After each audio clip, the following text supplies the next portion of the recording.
Hey there, my crafty friends. It's Tammy Williams here with TammyLovesStamping.com. Today I'm here to show you the fractured card technique. This is also sometimes called the shutter technique, and because it kind of looks like the shutter on a camera. But yeah, we're gonna call it the fractured card technique for today. And so to start with, I've got all the instructions over on my website, TammyLovesStamping.com. Just look for the fractured card technique, and you will have all the dimensions there and how to make it step by step. But this is just going to show you quickly how to put these 4 strips around the diamond square. So first of all, we've got our card base right here, and we've got a piece of Designer Series paper. This is from the Floral Impressions Designer Series paper. And then I've got a 2" by 2" square that I already stamped my sentiment on, birthday wishes, and a little bit of greenery on here. And I'm going to adhere that to the center of my card base using some multi-liquid glue, or otherwise known as green glue. And this is just going to go on the back of my square. And then we're going to center this square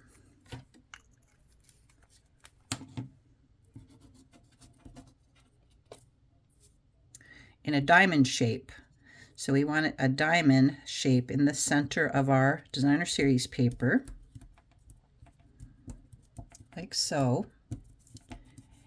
And wait for that glue to dry a little bit. And then we're going to take our 4 strips of 1/4" cardstock that matches our card base, which today is garden green. And we're going to start in the corner. So we're going to butt it right up against the square and just come to the corner like that. And that's where we're going to start gluing.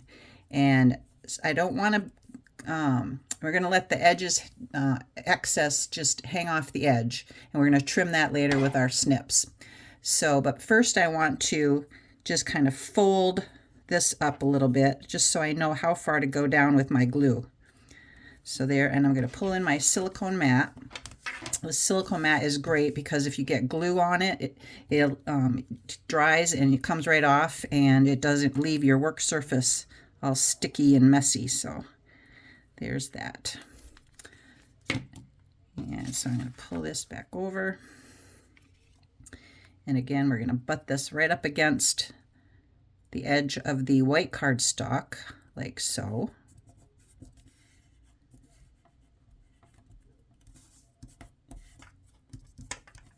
Okay, and then we're going to turn the card, and then we're going to do the same with this next strip. We're going to butt it right up against the edge of the green cardstock and the white cardstock. So and then it's going to come all the way off the edge of the paper like that, and we're going to trim that excess off later. But again, I want to kind of fold it up a little bit right there, just so I know how far down to go with the glue.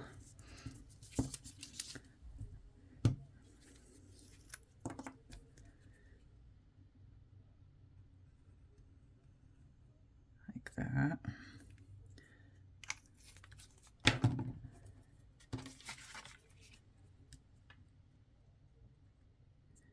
And then just put that as close to the white and the green as you can. So there's no space. And let your glue dry a little bit there. And we're going to turn it and do the next side. This one's going to go right up again against the green strip and against the white edge of the square, or the diamond, whatever you want to call it. And this diamond center can be any size you want as long as it's square. So you could do 2 3/8 by 2 3/8, or 2.5 by 2.5. The 2.5 by 2.5 might be a little too big, but I like the 2" by 2" because it lets you see more of the Designer Series paper. And that Designer Series paper is so pretty, you don't really want to hide it if you don't have to. So we're going to put this down here, right up against the edge. Again, we're going to wait for that glue to dry a little bit. And then we've got our last side to do.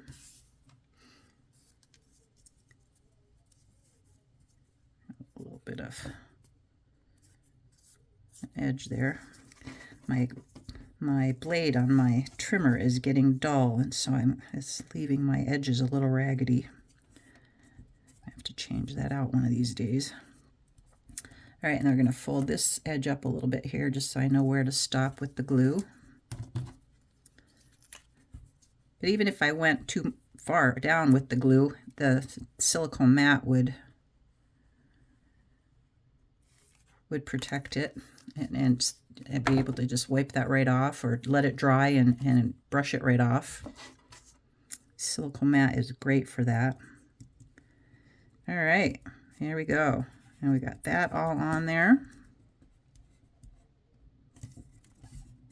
Now we're ready to trim the excess off. And you want to flip your DSP over and just go right along the edge there with your snips and cut that right off. Do that on all 4 sides.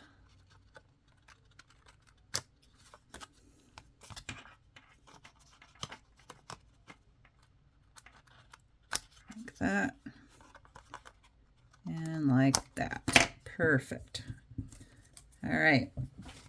Now we will adhere that to the front of our card.